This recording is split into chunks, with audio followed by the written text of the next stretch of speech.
उठला शेपटी उगवण आळस देत सजोबा म्हणाला, अगं आई सकाळ झाली तू कामाला लागलीस,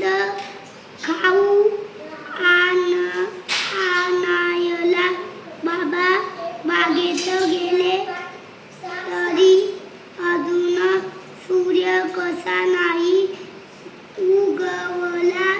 प्रकाश कसा नाही